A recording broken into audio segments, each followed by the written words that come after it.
Premier condamné à mort de la guerre de libération nationale, guillotiné le 19 juin 1956, le Shahid Hamida, plus connu sous le nom de Zabana, est né en 1926 à Oran.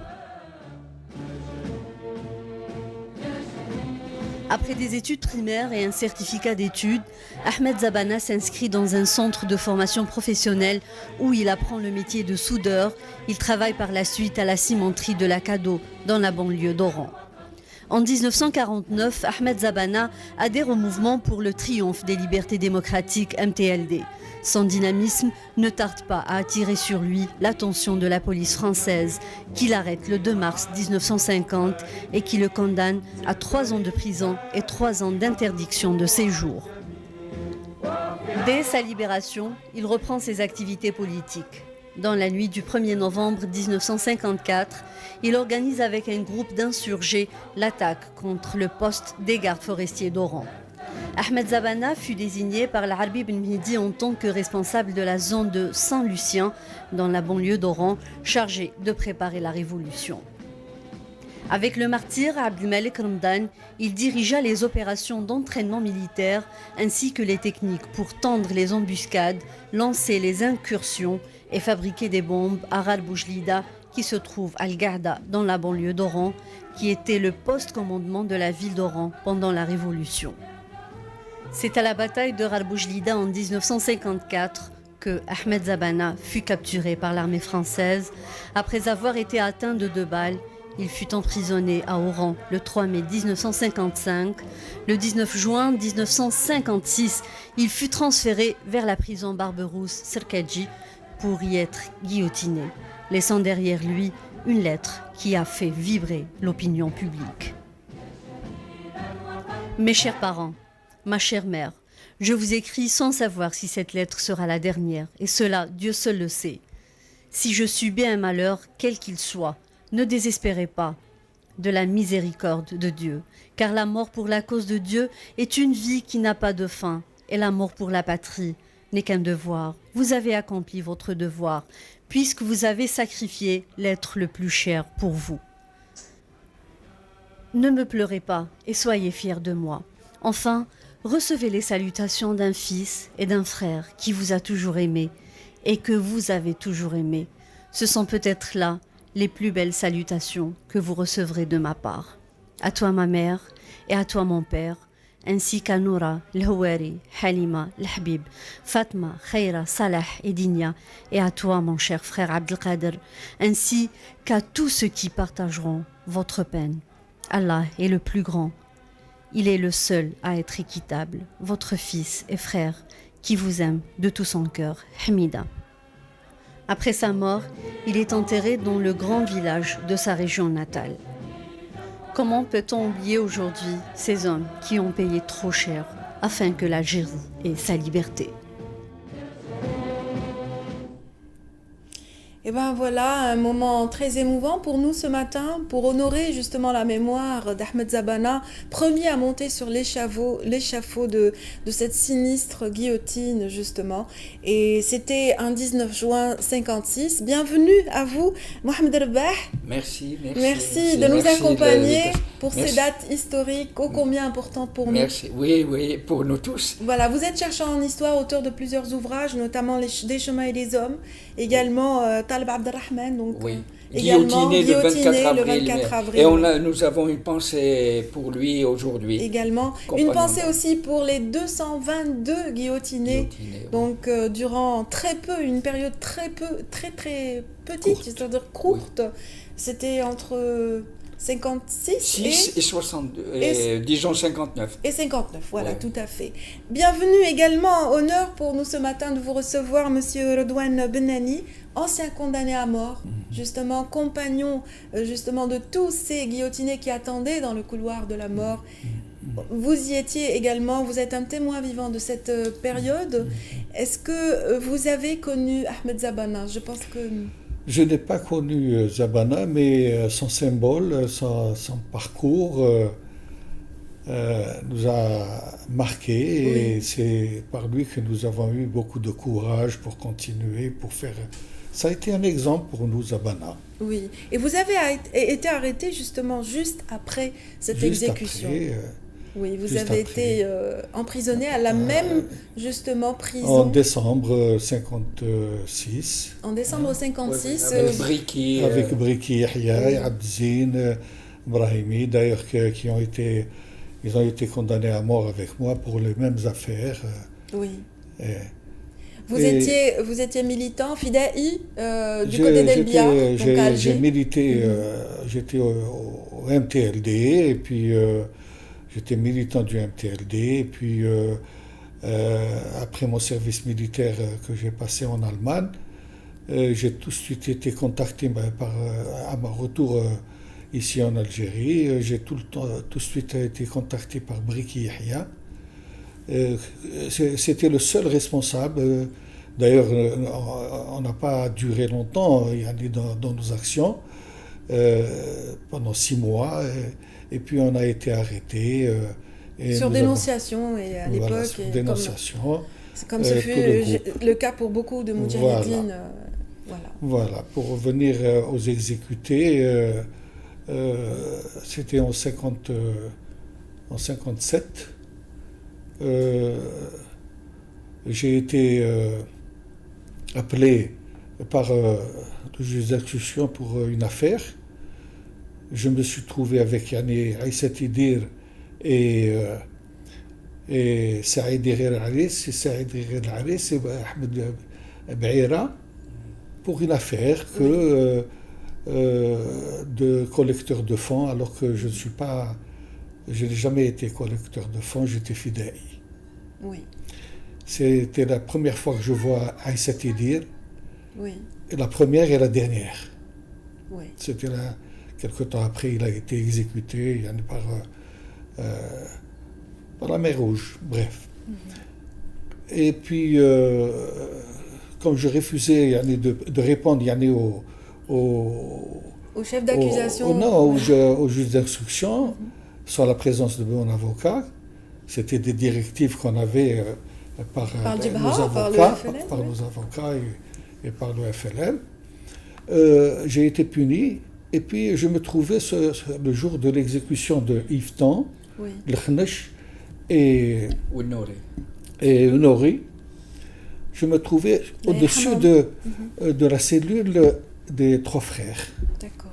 Le matin, il y a eu des cris. Je me suis réveillé, je ne savais pas qu'est-ce qui se passait. Oui, c'était nouveau. J'entendais des youyous qui venaient de la Casbah, parce que la lucarne de ma cellule donnait sur la Casbah. Je ne comprenais pas, et puis quelques temps après... il y avait les femmes aussi de Serkadji qui étaient là. Oui, mais j'étais un peu loin, moi. Un peu plus, oui, bien sûr, après, quand il y avait des exécutions, c'est un autre genre. C'est les femmes qui étaient là, dans une aile de la prison. Et puis, j'ai entendu les frères qui les ont sortis. J'ai retenu la voix d'une personne, je ne savais pas que c'était Yvetan. Il disait courage, courage, avec un français, tu vois. Oui, on sentait l'accent français, j'imagine.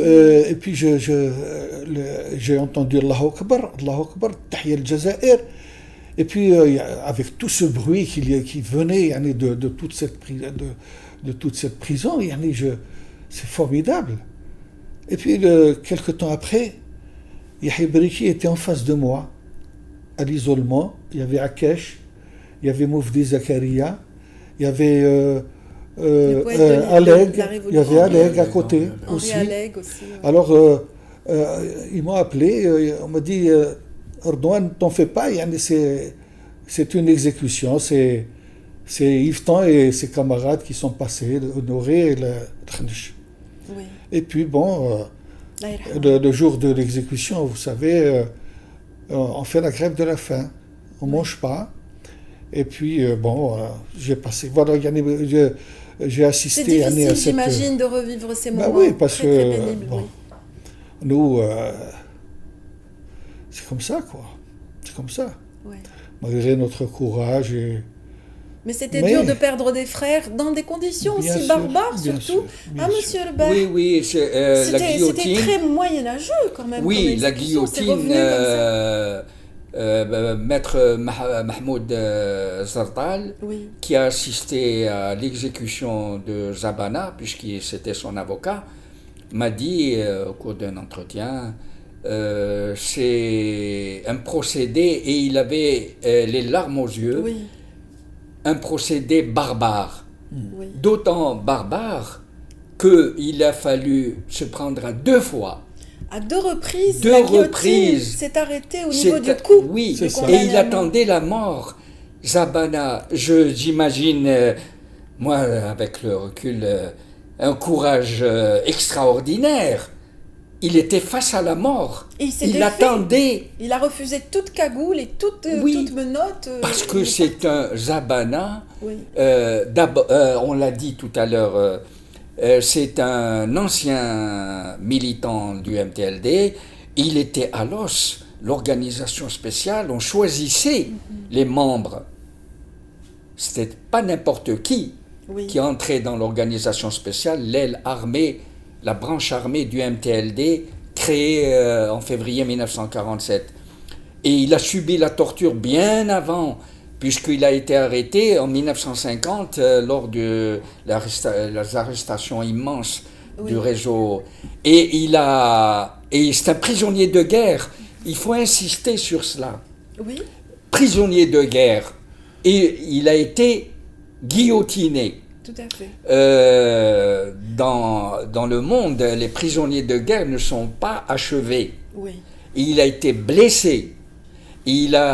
Pour un militant, pour ne pas être pris vivant, il a voulu se suicider, quoi. Et il a survécu avec toutes ses blessures. La torture, je parle de cela. Pourquoi ? Parce que c'est un moment qu'il faut connaître. Tout à fait. Il faut que les jeunes connaissent. Qu'ils connaissent un petit peu la valeur de ce sacrifice. Et il y a une devise, celui qui oublie son histoire est condamné à la revivre. Et si nous oublions l'histoire, nous sommes condamnés à subir le néocolonialisme. Le CNEO entrera, ce ne sera plus le territoire. Il faut pouvoir faire la différence entre le grain et l'ivraie, effectivement. Il faut pouvoir distinguer les choses et comprendre un petit peu le sens d'une révolution comme la nôtre, qui est unique. À travers ces hommes. À travers ce sacrifice consenti par les Chouhada sur une durée de 132 ans. Et puis surtout sur cette période de la guerre de libération qui était très courte et qui a... Voilà. Il y a eu 1500 condamnés à mort. Et il y a eu... selon les chiffres, on ne les discute pas. Parce qu'une historienne, Sylvie Thénault, que je cite, parce qu'elle travaillait sur l'histoire de l'Algérie, elle a vu les archives, elle a consulté 198. Mais d'autres disent 220, 222. Le problème, c'est des chiffres macabres. Ça reste quand même entre 198 et 200, ça reste macabre. Mais c'est parler des guillotinés, des exécutés. On voit la stèle de Serkadi, qui existe depuis 1963. Oui, le 10 janvier 1963, lorsqu'ils ont le ministre de la Justice est allé voir la prison qui devait devenir un musée. Donc ils ont scellé et ils ont cette stèle. Tout de suite, je passe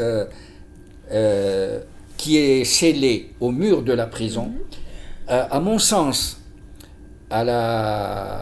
au cimetière d'El Alia, il y a un quartier des guillotinés, des suppliciés. Il me semble que on devrait une telle plaque la sceller à une stèle et ça devient un mémorial où tous les citoyens et parfois les élèves vont se recueillir. Parce que, ça ne demande rien. Un petit musée, un mémorial qui raconte à El Alia. Oui, qui mettent en valeur le parcours de chacun. Oui, voilà. Ils ne sont pas si nombreux. Il y a 5 carrés. Oui. Et le carré 16, la première tombe ouverte, ça a été celle de Zabana. Bon, mais ensuite, en 1975, les restes ont été transférés à son village. Mais il y a le carré 23. Là, on vous voit Oui. justement au carré 23. Là, au 22, nous sommes... voilà. Là, c'est un recueillement justement qui a été organisé autour de ces guillotinés. Voilà, oui, oui. Nous sommes allés nous recueillir sur la tombe de Talib Abdelrahman lors de la commémoration le 24 avril. C'est chaque année, nous allons. Et là, c'est le carré 22. Là, nous sommes avec des étudiants. Oui, tout à fait. C'est la première fois qu'une délégation d'étudiants est allée se recueillir sur la tombe de leur aîné. Oui.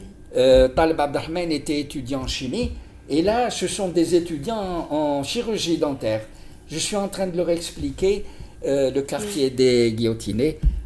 Donc, ce serait bien qu'il y ait... le carré, je voulais parler du carré 23 parce que là où il y a le plus de tombes, parce que c'est en 1957 où il y a eu le plus d'exécutés. Oui.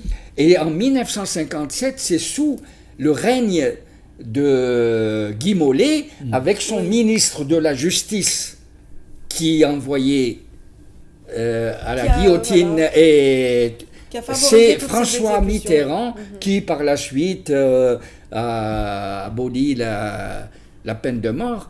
Mais il a sur la conscience, particulièrement la mort de Fernand Yveton le 11 février 1957, parce que Fernand Yveton a déposé une bombe qui devait éclater après la sortie des travailleurs à l'usine, bombe qui a été réglée par Talib Abdelrahman et qui lui a été remise par Jacqueline Guérouge, condamnée à mort, rescapée de la guillotine. C'est une avec Jamila Bouhired et d'autres condamnés à mort, des femmes. Les femmes de Barberousse. Oui, il faut la citer parce que le réseau, c'était Talib Abdelrahman, Jacqueline Guérouge et Yveton. C'est la cellule, c'est la main dans la main, dans l'action. Et bon, ils l'ont condamné à mort rapidement.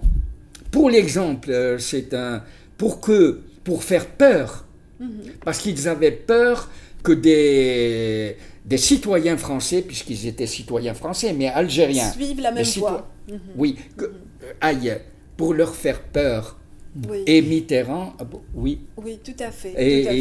Ça a servi d'exemple justement pour les Français sympathisants et adhérents à la cause nationale. On va revenir justement sur tous ces faits, il n'y a pas de souci. Dans un petit moment, le temps d'apprécier quelques témoignages sur cette époque, sur cette période recueillis par Bouchra Abou Ali. Mes chers parents, je vous écris sans savoir si cette lettre sera la dernière. Et cela, Dieu seul le sait. Si je subis un malheur, quel qu'il soit, ne désespérez pas de la miséricorde de Dieu. Ne pleurez pas et soyez fiers de moi. C'est en ces termes qu'Ahmed Zabana s'est adressé à ses parents dans une lettre d'adieu rédigée peu de temps avant son exécution, le 19 juin 1956, dans l'enceinte de la prison de Serkaji, sur les hauteurs d'Alger. Âgé d'à peine 30 ans, Ahmed Zahana, dit Hamida Zabana, fut le premier résistant algérien à mourir guillotiné au terme d'un simulacre de procès conduit par un tribunal colonial. Ce natif de la localité de Zahana, ex-Saint-Lucien, était membre des scouts musulmans algériens avant d'adhérer en 1949 au MTLD, Mouvement pour le triomphe des libertés démocratiques, puis de rejoindre les rangs de l'ALN, l'Armée de libération nationale. Dans la nuit du 1er novembre 1954, il organisa avec un groupe de moudjahidines une attaque contre un campement de l'armée française. Son arrestation quelques jours plus tard dans la grotte de Boujlida, près de Saint-Lucien, ne s'est pas faite sans coup férir. سي حميدة كي شاف الوضعية صعابت ومكاش المفر أمر صايم اسماعيل باه يرمي عليه. هو كان عنده تكوين اللي يكون عنده مسؤولية كيما سي حميدة ما يليقش ينقض حي. دابا اسماعيل نبهض نطر له سي حميدة المسدس وضرب روحها في الناظر اليمن خرجت له من العين اليسرى. Après des mois d'hospitalisation, il retourne en prison à la grande surprise de ses compagnons d'armes. فرحنا وقلنا الحمد لله يا ربي راه حي وكل شيء. نسينا غبينتنا قعدنا نتباكو حتى نطق هو ليته قعد ينشد. الدواء هاو يتمشى ويدور منه ويعيط لخاوته بينا ولا بلا بينا الجزائر تستقل. Après avoir accompli sa prière, il se présente devant ses bourreaux, à tête haute, sans cagoule. Au moment de l'exécution de la sentence, la lame d'acier s'arrête net à quelques centimètres de son cou. روني كوتي رئيس الجمهورية فرنساوية في الوقت هذاك خبروه نوضوه على 4 تاع الصباح هو راقد خبروه باللي الموس تاع المغسلة حبس عند الرقبة واش العمل جاوبهم بهالعبارة كملوا العملية حتى تجيه الموت. سي لا دوزيام فوا وكان اللي يقول لا دوزيام فوا زاد حبست ما حبستش دوزيام فوا خطره واحده. Ahmed Zabana a certes été le premier guillotiné de la guerre de libération nationale, suivi de Abdelkader Farraj, un autre martyr de l'Algérie, mais ils étaient en tout 222 à être décapités par la guillotine, une arme barbare dont ont usé et abusé les autorités coloniales de 1956 à 1958. Voilà encore des témoignages de cette époque un peu triste et difficile que revit avec nous Monsieur Redouane Bennani ce matin. Oui. Voilà, oui. Lui qui a été témoin vivant de cette époque, qui a été emprisonné à Serkadji. Donc oui. Il faut dire que pour la préparation d'une exécution, c'est tout un chamboulement qui se fait au niveau des quartiers des condamnés à mort sans qu'on le sache, mais qu'on devine. Parce que quand il décide à exécuter quelqu'un, il y a des changements de détenus d'une cellule à une autre. Et puis on comprend, mais on ne sait pas qui c'est dans quelle cellule ils vont rentrer pour tirer le frère qui doit être exécuté. Et puis on attend, comme tout le temps, toutes les nuits, on ne dort pas, on ne dort pas. Ouais. Parce qu'on sait que ça peut arriver ça peut tous être les jours. Voilà, l'un de vous. Tous les jours, il y en a à l'aube. Et puis, on attend avec ce silence, malgré toute cette population qu'il y a à Serkadji. Et puis, à un moment donné, vous savez, dans les cellules, il y a des lucarnes par lesquelles on fait rentrer la gamelle. La nuit, elles sont ouvertes. Elles sont ouvertes. Et puis quand ils décident d'une exécution, tous les surveillants viennent fermer ferment les lucarnes et c'était un signe révélateur. Un bruit comme une mitraillette. Elle se ferme. Ce qui fait que tous les frères attendent cette porte qui s'ouvre. Et puis, on entend dehors, derrière la porte, qu'est-ce qui se passe. Et puis, il y a des bagarres.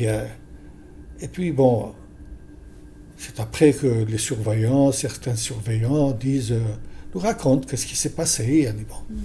Mais de là, on ne sait pas dans quelle cellule on est parti chercher pour l'exécuter. Et dès que l'information filtrait, dès que le FLN apprenait ces nouvelles-là, ça donnait encore du courage aux militants qui étaient à l'extérieur. À l'intérieur des cellules, on ne sait pas. Oui. Et puis, quand tout ce vacarme qui se produit dans la prison, les you-you, les trucs de casserole, Tahia al-Jazair, Hassan, Anachid, ou كذا ولا ايه. C'est à partir de là qu'on commence à appeler les frères. Oui, pour comprendre Alors, qui a été celui pris. qui est à côté de le Kiaoudi, c'est Flan, ou la Flan, ou la Flan, celui qui est parti, tu vois. Allah yarhamhum. Et puis, le comble yani, du cynisme de l'administration, c'est que après, yani, l'exécution, nous on ne mange pas, on fait notre grève de la faim, et ils nous passent yani, des morceaux de musique, de la musique, Oui. C'est une torture. la musique universelle, Universel, classique. le classique. Famni. C'est formidable, yani, le cynisme. Oui. Bon, C'est une tout torture morale plus Et à ce plus qu'on peut propos-là, l'imaginer. ce que dit mon ami Erdogan, Annie Steiner, Oui. après l'exécution de Fernand Yveton, Oui. a écrit un poème. Oui. Et il est resté, je l'ai mis dans mes articles, là, et ils ont osé. Et puis, il y a aussi un très beau poème, celui de Mufti Zakaria, qui immortalise ce moment d'une fort belle manière.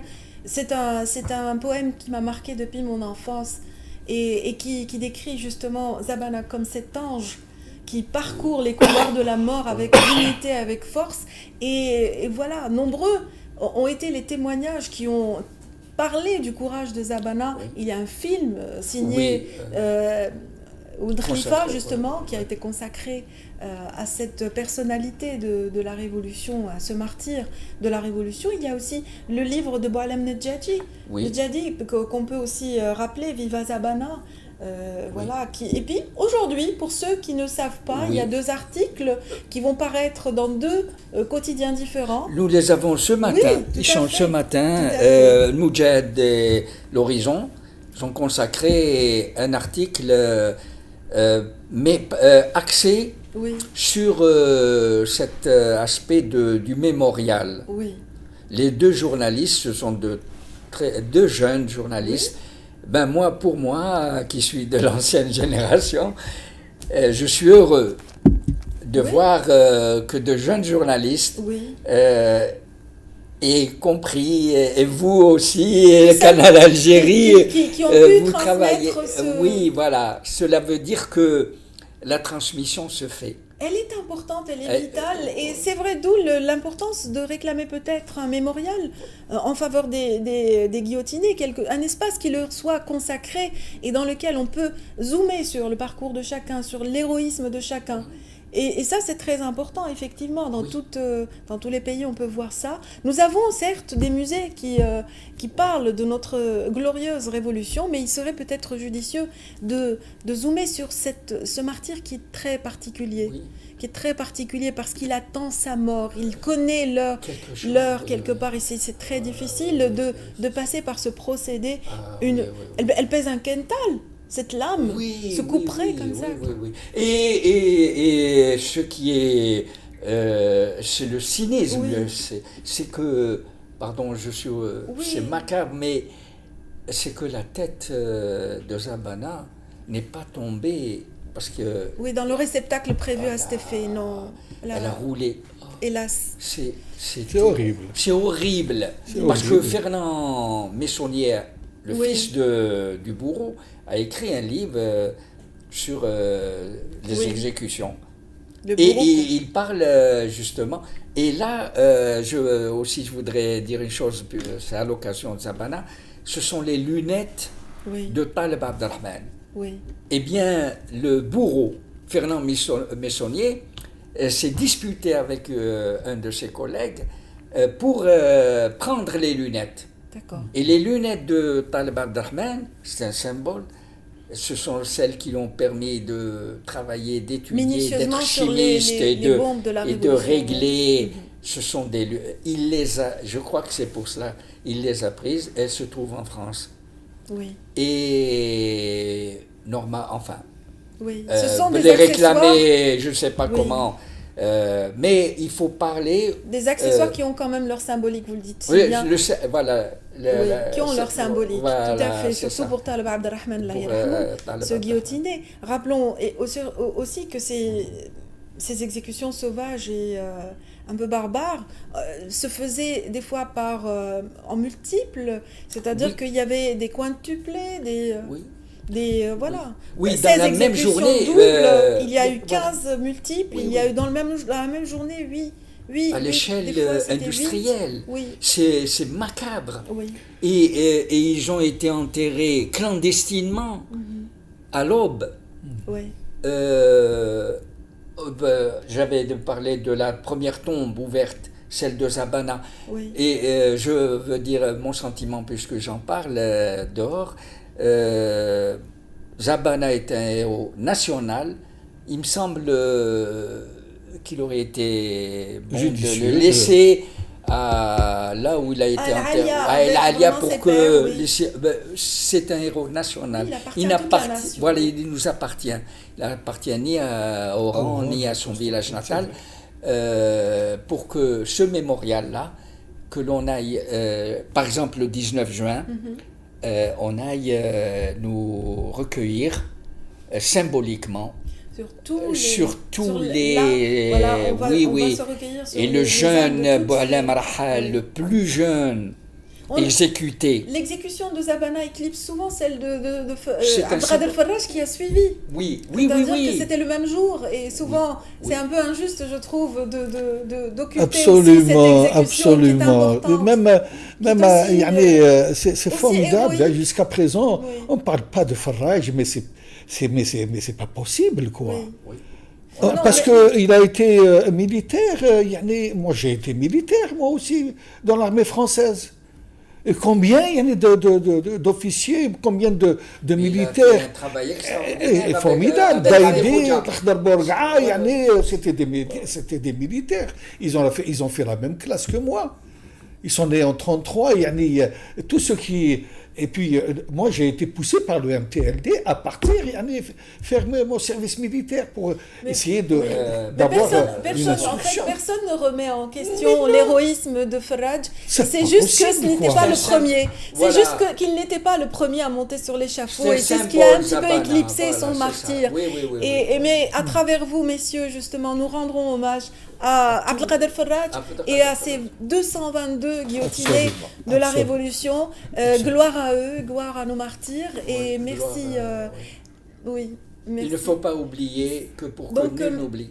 Merci merci à vous, Monsieur Rebah, d'être à nos côtés pour témoigner justement de l'héroïsme de tous les martyrs qui ont offert justement ce sacrifice un peu plus difficile à digérer, justement le passage par la guillotine. Donc gloire à tous vos frères d'armes et à tous ces frères que vous avez côtoyés justement dans la prison de Serkadji. Nous arrivons au terme justement de cette séquence. Monsieur Redouane Bennani, merci d'avoir été parmi nous, vous qui êtes un témoin vivant de cette époque. Un dernier mot, je vous l'accorde. J'aurais voulu, pour la mémoire de tous ces exécutés, qu'on fasse un recensement de ces frères qui ont été exécutés, mais qu'on retrace leur histoire personnelle, qu'on retrace leur hahad. Je voudrais avoir sa biographie, son CV pour être martyr. Pour rentrer dans une administration, il faut un CV. Pour être martyr, pour être un véritable martyr, donnez-nous ce qu'il a fait. C'est d'où l'utilité justement d'un mémorial ou d'un musée consacré justement à cette moi, j'aurais voulu que mon responsable... le jour ce mémorial. Je pense qu'on y arrivera. J'espère qu'il verra le jour. Je pense qu'il finira par voir le jour, puisque la réflexion autour de la question que les autorités donnent un peu plus d'importance à cette frange qui est encore vivante et qui ont leur histoire. C'est vrai que les exécutés, et vous n'avez qu'à voir toutes les professions, les professions des exécutés, il y a 99,9% d'illettrés. Oui, mais ce n'étaient pas des intellectuels. Les intellectuels, c'était peut-être Bricky, peut-être Rouge, peut-être Jacqueline, peut-être... tu vois, mais tous les exécutés, c'était des peintres, c'était des maçons, c'était des fellahs. Mais à l'époque, l'Algérie... Chaba, c'était un épicier qui est venu de sa Kabylie. Il a été exécuté. Il a été fusillé, mais Mais ils étaient tous vraiment habités par cette quête